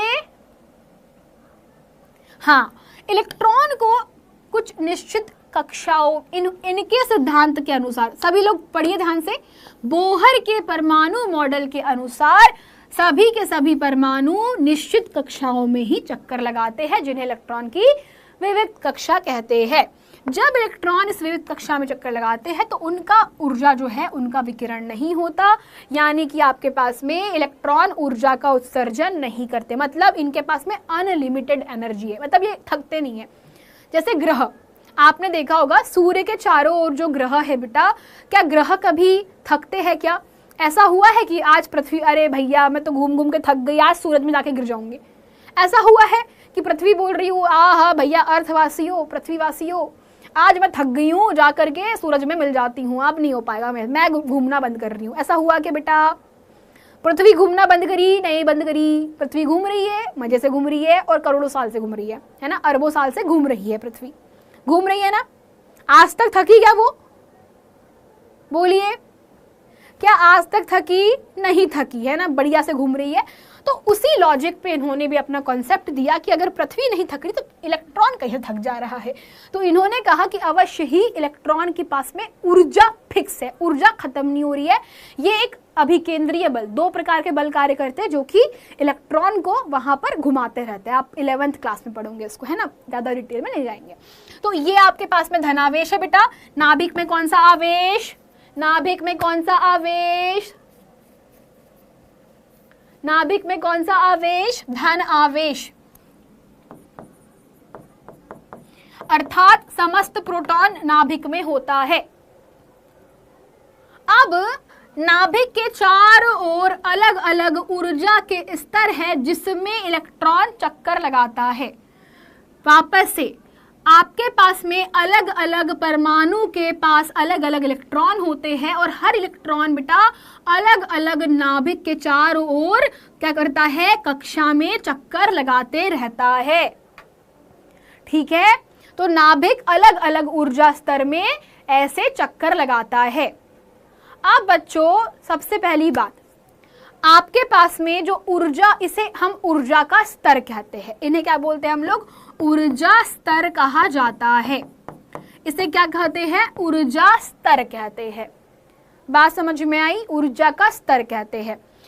जो नाभिक के पास में होता है उसकी ऊर्जा कम होती है, नाभिक के नजदीक जितना उसकी ऊर्जा कम रहती है, कम ऊर्जा वाला, उसकी ऊर्जा कैसी है? कम है। तो अगर मैं आपको बोलूं कि नाभिक के पहली वाली कक्षा, इसे हम लोग बोलते हैं प्रथम कक्षा बेटा, इसे हम क्या बोलते हैं? प्रथम कक्षा। ठीक है, तो जो पहली कक्षा है उसे बोलते हैं प्रथम कक्षा, जिसे नाम दिया के। इसे क्या बोलते हैं? प्रथम कक्ष। तो प्रथम कक्ष का नाम क्या दिया बेटा? प्रथम कक्ष को कहते हैं के। क्या कहते हैं? प्रथम कक्ष को के कहा जाता है। और इसकी ऊर्जा को अगर मैं बोलूं E1, इसकी ऊर्जा कितनी मान रहे हैं अपन? E1 मान रहे हैं। दूसरी कक्षा, द्वितीय कक्षा का नाम क्या है बेटा? इसे बोलते हैं L। तो द्वितीय कक्षा को हम क्या कहते हैं? L कहते हैं। इसकी ऊर्जा कितनी मान ली हमने? E2 मान ली। फिर तीसरी कक्षा को हम M कहते हैं, इसे आप बोलोगे तृतीय कक्षा। और तृतीय कक्षा की जो ऊर्जा है बेटा, इसको हम मान लेते हैं E3। और इसी प्रकार से चौथी वाली को हम लोग बोलते हैं चतुर्थ कक्षा। और चतुर्थ कक्ष की जो एनर्जी है उसको हम कहेंगे, नाम क्या दिया इसका? Capital N। अगर पांचवी होती तो बेटा, पांचवी होती तो नाम क्या देते इसका? जल्दी बताओ। पांचवी का अगर मान लो पांचवी कक्षा होती, पांचवी फिफ्थ वाली होती, तो नाम क्या देते बेटा?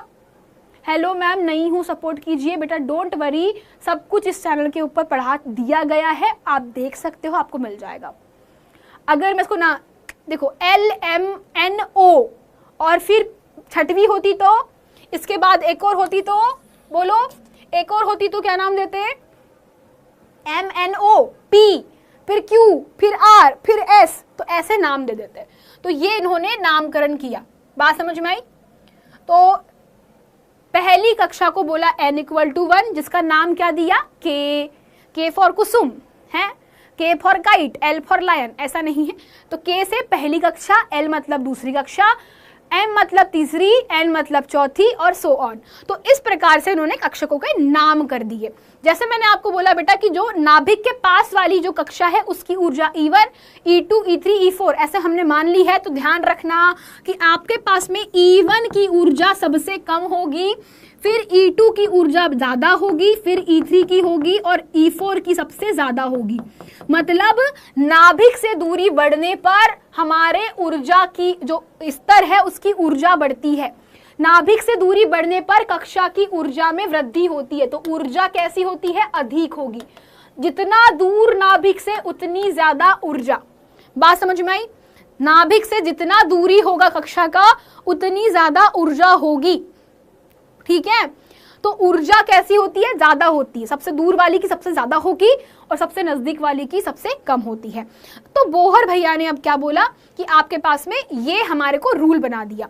और बच्चों अब इन्होंने क्या बोला? कुछ कुछ चीजें बोली जो कि हमें समझना पड़ेगा। तो विभिन्न कक्षाओं में इलेक्ट्रॉन कैसे बांटे गए? अब मान लो, सारे बच्चे सुनना, माना कि आपके पास में कोई परमाणु है जिसपे 50 इलेक्ट्रॉन है या 20 इलेक्ट्रॉन है। एक बात बताओ, आपके पास में एक ऐसा परमाणु है बेटा जिसपे 20 इलेक्ट्रॉन है, आपके पास में एक ऐसा परमाणु है जिसपे कितने इलेक्ट्रॉन? 20 इलेक्ट्रॉन है। मान लिया। अब भैया इस 20 इलेक्ट्रॉनों को, सब ध्यान से सुनना, ये जो 20 इलेक्ट्रॉन है, इन 20 इलेक्ट्रॉनों को हम कौन सी कक्षा में डालेंगे? हमें क्या पता भैया, कुछ नियम होना चाहिए ना इसका भी, कि मैडम जी ये K कक्षा में जाएगा, ये L में जाएगा, ये M में जाएगा, ये किस में जाएगा? बताओ बेटा। K में जाएगा, L में जाएगा, M में जाएगा, किसको जाएगा? बताइए। K में है, है किस में जाएगा, तो क्या करेगी बेटा, बोरबरी नाम है उनका बेसिकली। चलो, तो यहाँ पर बेटा इन्होंने बोला कि हम कितना इलेक्ट्रॉन कौन सी कक्षा में डालेंगे, इन्होंने एक नियम दिया, इन्होंने एक नियम दिया। अब यही बात है कि किसमें कितना इलेक्ट्रॉन जाएगा, किसको कितनी प्रॉपर्टी बांटे, है ना। इसका मतलब ये ना कि अगर मेरे पास में 1000 करोड़ रुपए है तो मैं अपने बच्चों को कैसे बांटूंगी, है। मान लो मेरे पास भगवान जी ने से सोचा कि 1000 करोड़ सुभद्रा मैडम के पास में है और मुझे बोला जाए कि बांटो बच्चों में, मैं कैसे बांटूंगी, तो मैं सबसे पहले उनको दूंगी ना जो मेरे पास डेली बच्चा क्लास में आ रहा है। हो सकता है ना, डेली क्लास में जो बच्चा आ रहा है मैं उसको बांटूंगी सबसे ज़्यादा, फिर जो नहीं आता है उसको थोड़ा कम दूंगी, जो बहुत कभी नहीं आता उसको मैं क्यों दूंगी, है ना। लॉजिक समझ में आया, है ना, लॉजिक समझ में आया। तो इसी लॉजिक का यूज़ करके उन्होंने बोला, उन्होंने एक नियम दिया, उन्होंने एक नियम दिया, नियम का नाम है 2n²। इस नियम को कहते हैं 2n²। 2n² नियम के अनुसार आपके पास में किसी भी कक्षा में इलेक्ट्रॉन कितने होंगे ये सूत्र डिसाइड करेगा। जहां n कक्षक की संख्या है, n जो है कक्षक की संख्या है, कि कौन सी कक्षा है ना, कक्ष की संख्या है।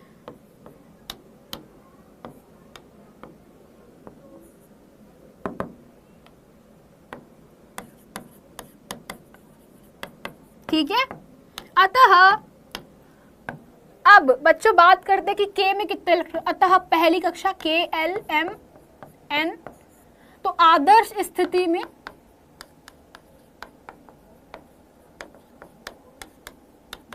n² के हिसाब से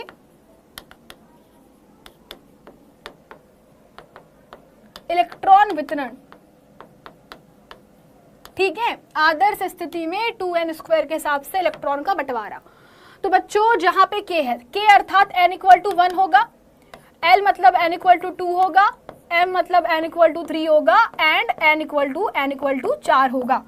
बात समझ में आई सब बच्चों को, n = 1, n = 2, n = 3, n = 4 होगा।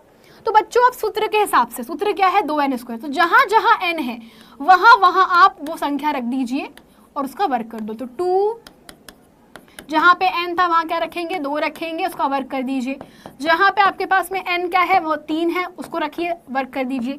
अब चौथी कक्षा में कितने इलेक्ट्रॉन जाएंगे, आप 4 रखिए और स्क्वायर कर दीजिए। कितना है बेटा, इसका मान आया 2 एकम 2, 2 दूना 4, तो 4 गुना 2 बेटा कितना आया, 8 आया क्या।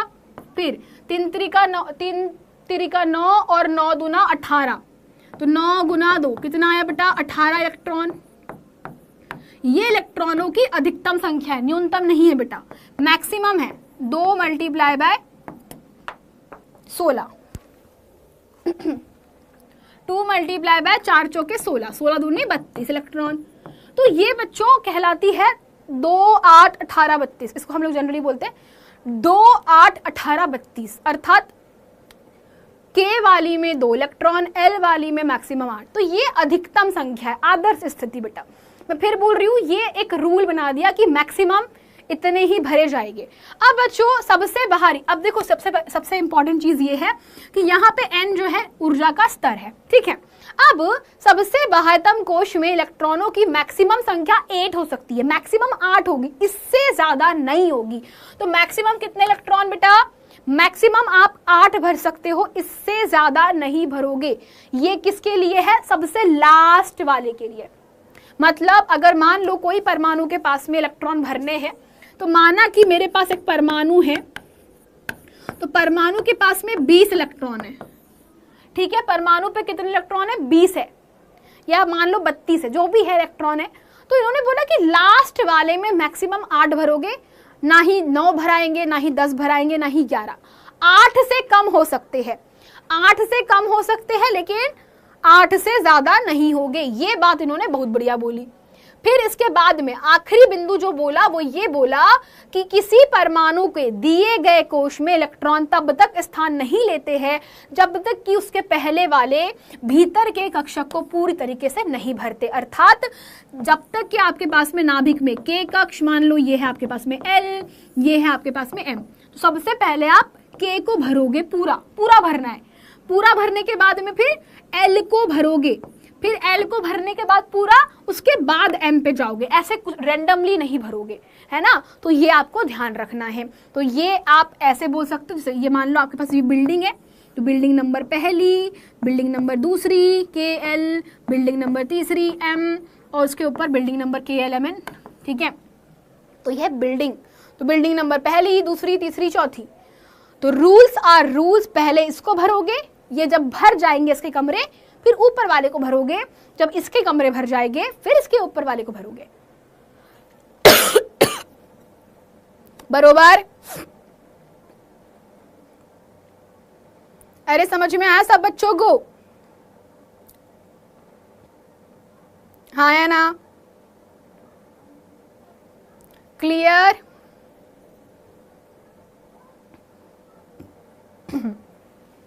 चलो बेटा CU29 आपको नहीं आएगा, आपके सिलेबस में नहीं आएगा वो। तो आगे बढ़े बच्चा। तो अब हम लोग समझते हैं कि मान लीजिए अगर आपसे मैं कहूं कि परमाणु क्लोरीन के लिए, क्लोरीन में इलेक्ट्रॉन को वितरित कीजिए।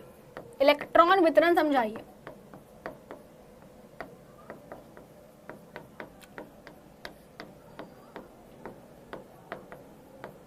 तो कर पाओगे क्या? चलो बताओ सारे बच्चे। अगर मैं आपको बोलूं परमाणु क्लोरीन, क्लोरीन क्या होता है बेटा? जिनको नहीं पता सभी बच्चे सुनिए। क्लोरीन जो होता है इसे हम परमाणु क्रमांक 17 कहते हैं। क्लोरीन का परमाणु क्रमांक कितना होता है बेटा? क्लोरीन का परमाणु क्रमांक होता है 17।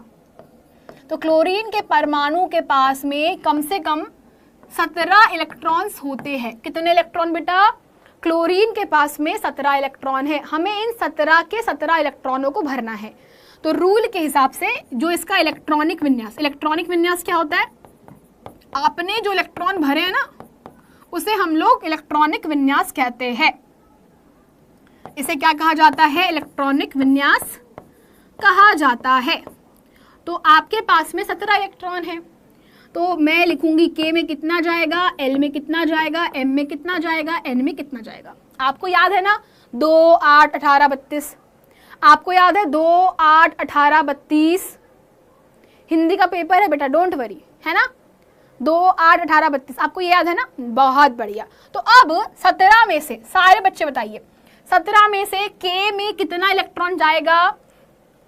तो बिल्डिंग वाला नियम याद रखना, बिल्डिंग याद रखना हमेशा, ये बिल्डिंग याद रखना है ना। बिल्डिंग में सबसे नीचे K होता है, K के अंदर आप 2 इलेक्ट्रॉन डालोगे, L में आपके पास 8 जाएंगे मैक्सिमम। ये मैक्सिमम है बेटा, ये मैक्सिमम, अधिकतम है, न्यूनतम नहीं है।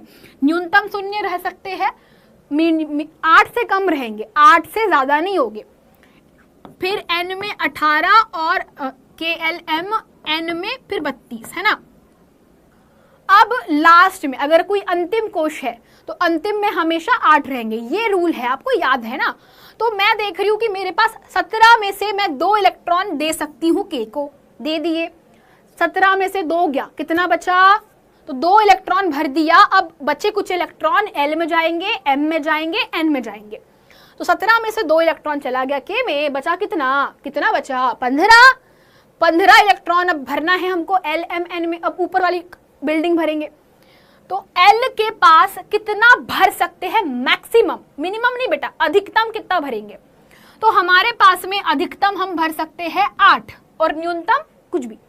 तो अधिकतम तो 8 ही भरना है, और ये वाले नियम के अनुसार हमें अगली कक्षा में इलेक्ट्रॉन तब तक स्थान नहीं लेते जब तक कि उसके पहले भीतरी कक्षा को पूर्ण रूप से नहीं भर जाते। मतलब जब तक L नहीं भरेगा आप M में नहीं कूदोगे। तो L को पूरा पूरा भरो। तो हमारे पास 8 और 2 भर दिए इलेक्ट्रॉन। कितने बचे? अब 17 में से 10 गया, कितने बचे? 7 इलेक्ट्रॉन। अब बच्चों कायदे से यहाँ पे अब जो भी बचा कुछ इलेक्ट्रॉन है यहाँ पे भर देंगे लास्ट में। अब लास्ट वाली कक्षा में आप मैक्सिमम 8 भर सकते हो और न्यूनतम आप 7, 6, 5, 4, 3, 2, 1, ठीक है। मैक्सिमम 8 हो गए तो ये कहलाती है अंतिम कोश। इसके बाद इसके पास इलेक्ट्रॉन बचे क्या? क्या इसके पास और इलेक्ट्रॉन बचे हैं? तो माले खाली रहेंगे ऊपर वाले। क्या इसके पास में कोई भी इलेक्ट्रॉन बचा है? बोलो। अब इसके पास कुछ बचा है क्या? कुछ नहीं बचा, कुछ भी नहीं बचा इसके पास में, कुछ भी नहीं बचा ना, कुछ नहीं बचा। तो अब बचा ही नहीं है कुछ भी, तो क्या इसके पास अब बेटा n में कुछ भराएगा? नहीं भराएगा। तो यहां पे कोई इलेक्ट्रॉन नहीं, छोड़ दो इसको, है ना, कुछ नहीं भरा तो छोड़ दो इसको। तो ये इसका इलेक्ट्रॉनिक विन्यास है 2,8,7। अब बच्चों हम भरेंगे आदर्श गैस का। एक आदर्श गैस का भरते हैं, नियॉन का भरेंगे हम लोग। किसका? नियॉन का भरेंगे। तो बेटा एक गैस है जिसका नाम है नियॉन। तो नियॉन के पास में कितने इलेक्ट्रॉन होते हैं बता देती हूँ, 10 इलेक्ट्रॉन पाए जाते हैं। नियॉन कहते हैं इसे। नियॉन के पास में कितना इलेक्ट्रॉन होता है बेटा? 10 इलेक्ट्रॉन होता है। भरे। तो नियॉन का इलेक्ट्रॉनिक विन्यास, चलिए सारे बच्चे लिखिए। तो इलेक्ट्रॉनिक विन्यास K में कितना जाएगा, L में कितना जाएगा, M में कितना जाएगा, N में कितना जाएगा? बरोबर 10 में से 2 इलेक्ट्रॉन भर दिए, कितने बचे? 10 में से 2 इलेक्ट्रॉन भर दिए, कितने बचे? कितने बचे? 8 बचे। तो भर देंगे 8 की 8, मैक्सिमम तो 8 ही भरने हैं। अच्छा चलो फिर एक और एग्जाम्पल ले बेटा। एक एग्जाम्पल लेते हैं ऑक्सीजन का। ऑक्सीजन का लेते हैं, ऑक्सीजन का। तो ऑक्सीजन परमाणु की बात करते हैं। ऑक्सीजन परमाणु के पास में कितने? 8 इलेक्ट्रॉन होते हैं। ऑक्सीजन पे कितने होते बेटा? 8 इलेक्ट्रॉन होते हैं। तो इसका इलेक्ट्रॉनिक विन्यास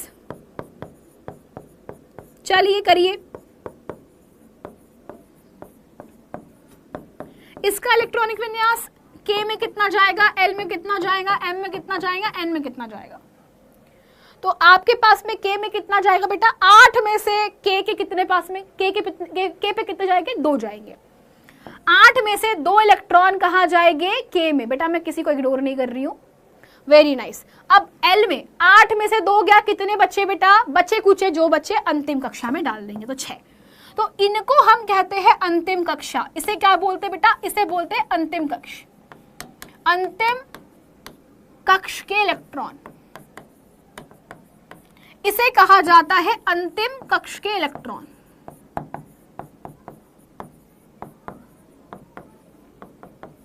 ठीक है, इन्हें कहा जाता है अंतिम कक्ष के इलेक्ट्रॉन। ये क्या कहलाते हैं? अंतिम कक्ष के इलेक्ट्रॉन।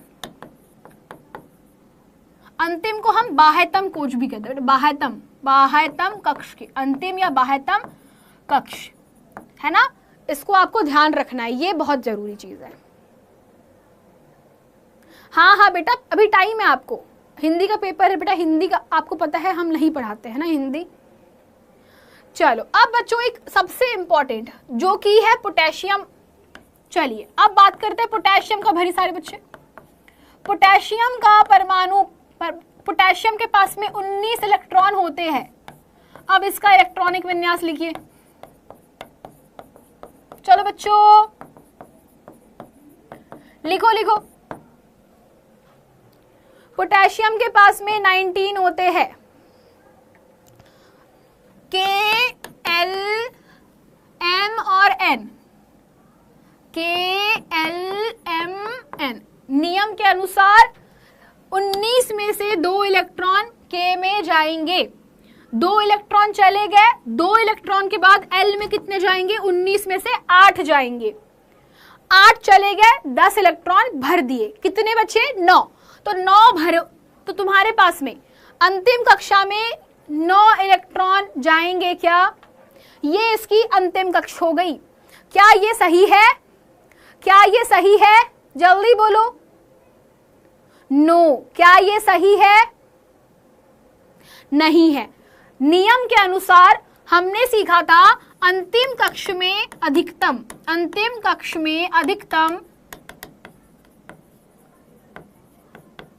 8 इलेक्ट्रॉन हो सकते हैं, ही हो सकते हैं। अंतिम कक्ष में अधिकतम 8 इलेक्ट्रॉन ही हो सकते हैं। अतः अब M में ये नहीं जाके कहां जाएगा? यहां पे 8 ही जाएगा और बचा कुछ अब 1 यहां जाएगा। बात समझ में आई सबको? तो 2881 ये इसका असली वाला इलेक्ट्रॉनिक विन्यास है। बात समझ में आई सबको? तो ये इसका असली इलेक्ट्रॉनिक विन्यास है। तो अब इसकी अंतिम कक्षा में कितने इलेक्ट्रॉन है? अंतिम में कितना है? 1 है। ये ध्यान रखिएगा। ओके, इतना सबको ध्यान रहेगा? हाँ या ना में जवाब दीजिए सारे बच्चे।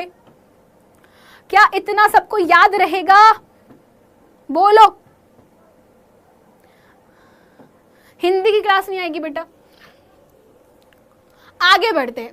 अब बच्चों बात करते हैं परमाणु की संयोजकता क्या होती है। तो अंतिम कक्षा के इलेक्ट्रॉनों को ही कहते हैं बेसिकली।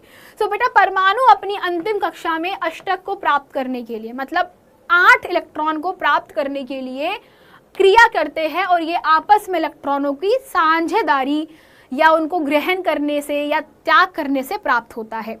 परमाणु के बाह्यतम कक्षा के अंदर इलेक्ट्रॉनों के अष्टक बनाने के लिए जितनी संख्या में इलेक्ट्रॉनों की त्याग की जाती है, स्थानांतरण किया जाता है बेटा, उस तत्व की संयोजन शक्ति कहलाती है। सो बेसिकली होता क्या है, सभी लोग देखिए। जैसे मान लीजिए पोटेशियम के लिए, तो जैसे आप लोगों ने देखा पोटेशियम, पोटेशियम को लिखते हैं के, पोटेशियम को लिखते हैं के का इलेक्ट्रॉनिक विन्यास जल्दी बोलो बेटा, अभी निकाला अपन ने।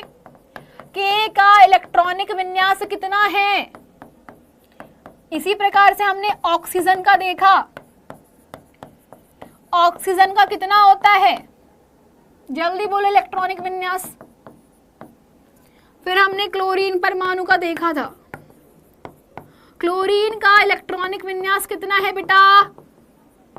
सारे बच्चे बताओ मुझे, क्लोरीन का इलेक्ट्रॉनिक विन्यास कितना है? हाँ जी। तो बेटा पोटेशियम का इलेक्ट्रॉनिक विन्यास कितना होता है? KLMN के हिसाब से 2,8,8,1। ऑक्सीजन का कितना होता है? ये होता है 2,6। क्लोरीन का कितना होता है? 2,8,7। याद सबको? 2,8,7, 2,8,7 ये इसके अंतिम कक्षा के इलेक्ट्रॉन हैं। क्या इनके ये अंतिम कक्ष के इलेक्ट्रॉन हैं? हाँ में ना में जवाब दीजिए। क्या ये सभी उपरोक्त अंतिम कक्ष के इलेक्ट्रॉन है बेटा? यस और नो में जवाब दीजिए। हाँ या ना में जवाब दीजिए। हाँ, वेरी नाइस। तो आपके पास में जो अंतिम कक्ष के इलेक्ट्रॉन है, ये क्या करते हैं? ये अपने आप को स्थायी बनाने के लिए अष्टक सिद्धांत अपनाते हैं। तो बेटा जिसके अंतिम कक्ष में 4 से कम इलेक्ट्रॉन है, 4 से कम इलेक्ट्रॉन वाले अंतिम कक्ष इलेक्ट्रॉन त्याग कर धनावेश बनाते हैं। क्या करते हैं? धनावेश बनाते हैं। तो 4 से कम, तो क्या पोटेशियम के 4 से कम है बेटा इलेक्ट्रॉन? क्या पोटेशियम के पास में 4 से कम इलेक्ट्रॉन है? तो जिनके 4 से कम होते हैं वो त्याग देंगे। ये तो पोटेशियम 1 इलेक्ट्रॉन त्याग देता है, पोटेशियम 1 इलेक्ट्रॉन का त्याग कर देता है ताकि उसका अष्टक पूरा हो सके। तो अंतिम कक्षा में 8 इलेक्ट्रॉन लाने के लिए अंतिम कक्षा का 1 इलेक्ट्रॉन त्याग देता है। तो बेटा आपको मिलता है पोटेशियम धन आवेश। इसे हम लोग बोलते हैं पोटेशियम धनावेश। इसे कहा जाता है पोटेशियम का धनावेश। क्या कहते हैं इसे? पोटेशियम का धनावेश कहा जाता है, जो कि के पे पॉजिटिव लिखा होगा। और ये इसका इलेक्ट्रॉनिक विन्यास होगा 2,8,8। क्या यहाँ पे लास्ट में कुछ है? नहीं है। इसी को बोलते हैं इलेक्ट्रॉन त्याग दिया। अब ऑक्सीजन के पास में क्या 4 से ज्यादा है इलेक्ट्रॉन? तो बेटा जहां पे 4 या 4 से अधिक इलेक्ट्रॉन होते हैं, है ना, यहाँ पे एक लाइन खींच लो यार, वरना तुम कंफ्यूज हो जाओगे, है ना।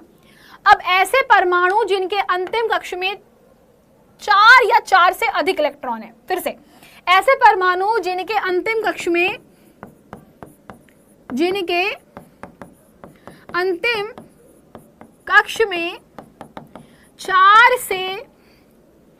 4 या 4 से 4 या ऐसे लिखो 4 या फिर 4 से अधिक है, 4 या 4 से अधिक इलेक्ट्रॉन है, वे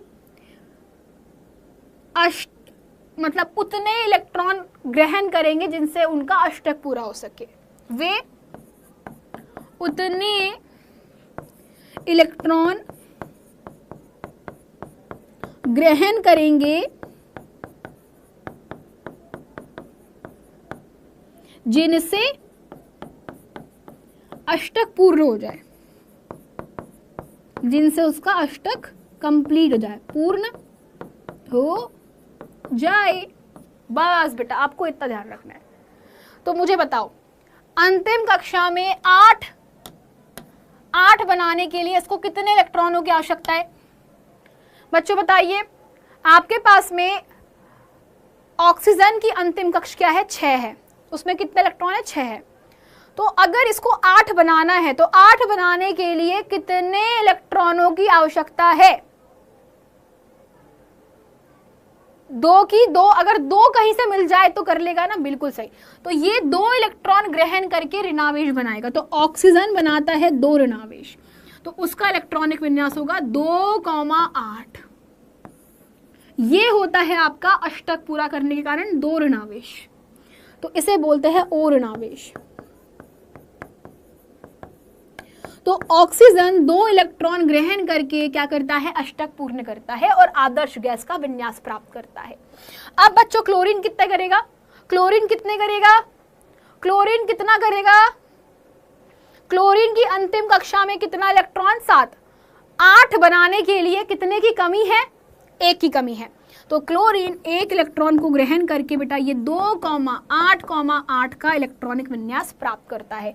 ये इलेक्ट्रॉनिक विन्यास जो हमने देखे हैं, ये इलेक्ट्रॉनिक विन्यास एक आदर्श गैस का इलेक्ट्रॉनिक विन्यास है, जो कि बिल्कुल नियॉन की तरह है। मैंने आपको नियॉन दिखाया था ना, नियॉन। तो नियॉन का क्या बेटा अष्टक पूर्ण था?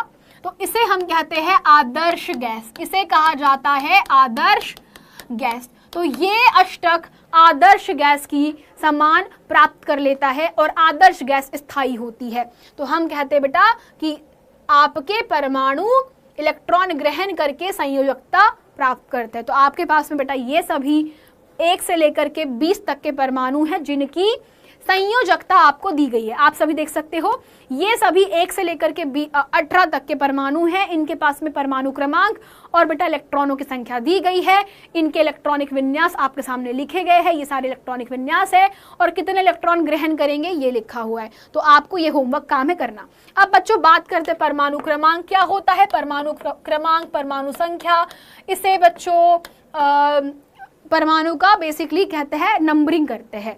सो किसी परमाणु के अंदर कुल प्रोटॉनों की संख्या का मान उसकी परमाणु संख्या होती है। तो टोटल प्रोटॉन जितने भी होते हैं परमाणु के अंदर उसे परमाणु की संख्या कहते हैं। और बच्चों आपको बता देती हूँ, परमाणु की संख्या किसी भी परमाणु का परिचय। सो बेसिकली परमाणु का इंट्रोडक्शन देता। अगर मैंने बोला आपके पास में परमाणु क्रमांक 17 है तो मतलब वो क्लोरीन है। अगर मैंने बोला परमाणु क्रमांक 8 है तो वो ऑक्सीजन है। ठीक है, इसमें बदलाव किसी भी परमाणु के स्वरूप को बदल देता है। परमाणु की संख्या होती है Z। किसी भी अनावेशित परमाणु में प्रोटॉन इलेक्ट्रॉन की संख्या हमेशा बराबर होती है। मतलब उदासीन परमाणु के लिए इलेक्ट्रॉन और प्रोटॉन की संख्या बराबर होती है। तो आप लिख सकते हैं उदासीन परमाणु के लिए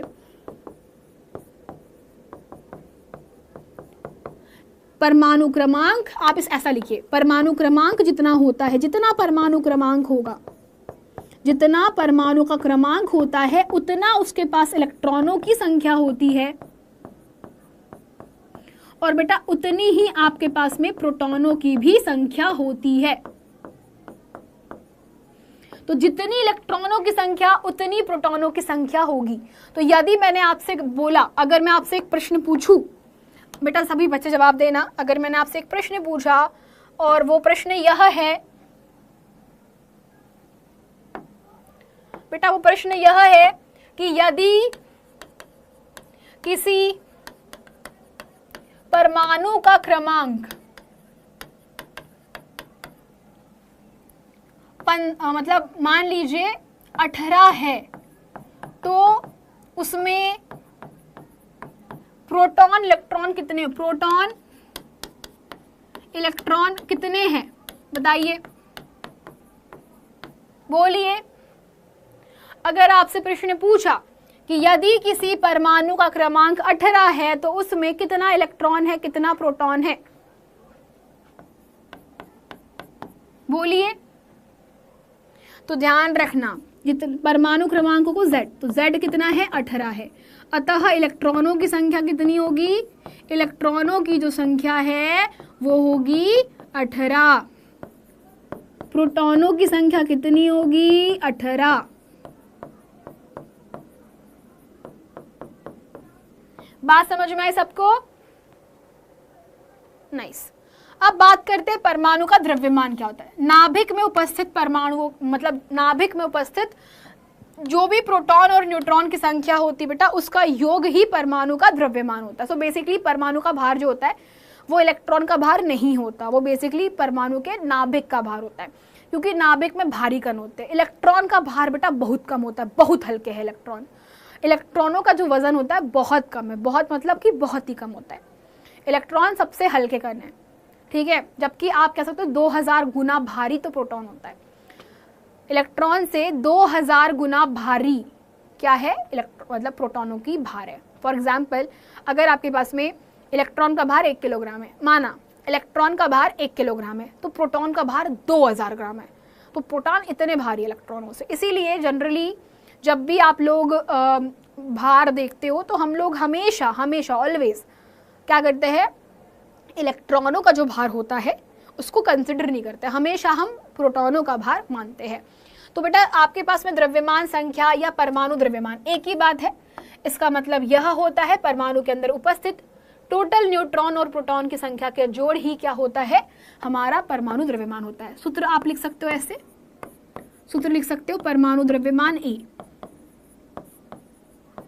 अंग्रेजी में कहते हैं एटॉमिक मास, इसे अंग्रेजी में कहते हैं एटॉमिक मास। तो जो एटॉमिक मास होता है उसको आप लिखोगे कैसे?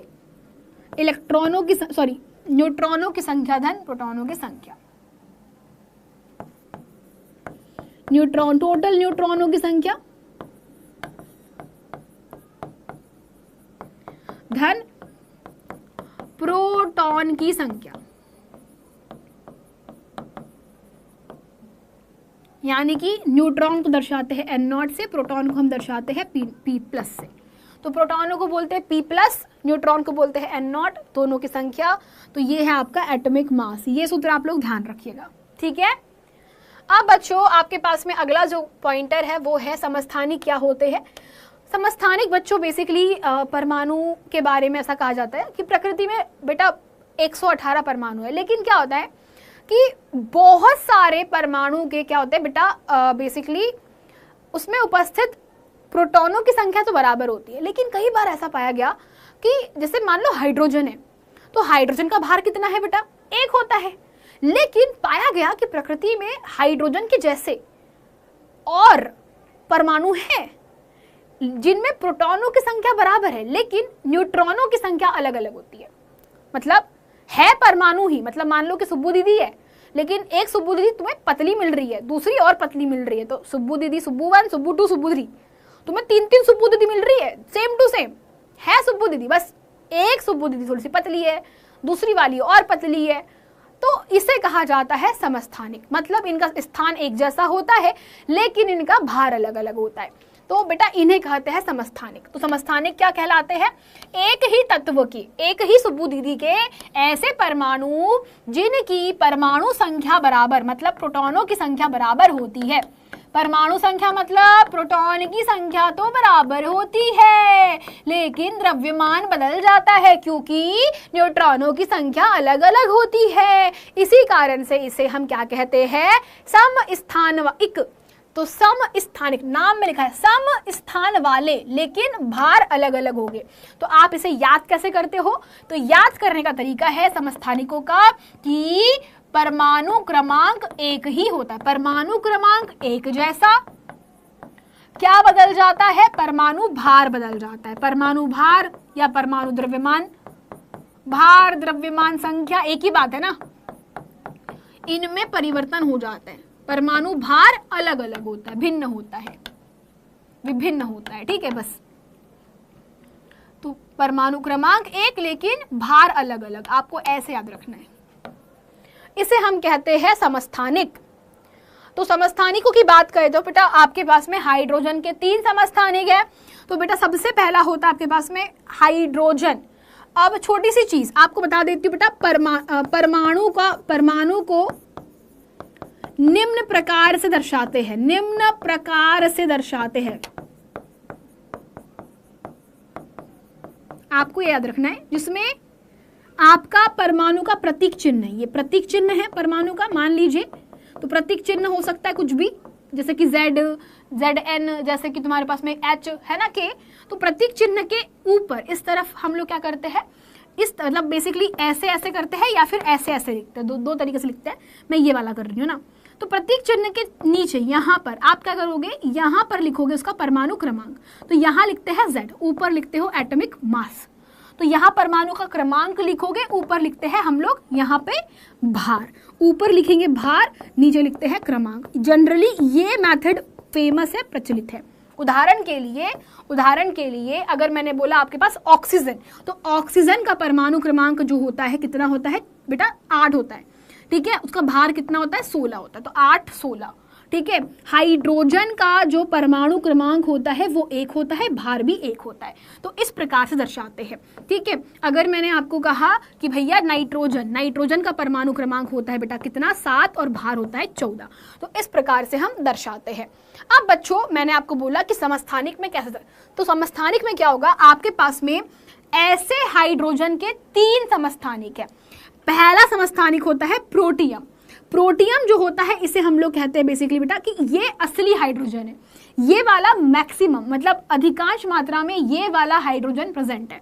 तो इसमें क्या होता है आपको बता देती हूँ। तो प्रोटियम के अंदर बेटा इसका भार जो होता है वो कितना, परमाणु क्रमांक 1, इसका परमाणु क्रमांक 1 होता है, इसका भी परमाणु क्रमांक 1 होता है, सबका परमाणु क्रमांक 1 है, लेकिन इसका परमाणु भार 1, इसका बेटा कितना होता है 2, इसका होता है 3। आप देख रहे हो सबका परमाणु भार अलग अलग है, परमाणु क्रमांक एक जैसा है, क्या बदल रहा है, भार भार भार।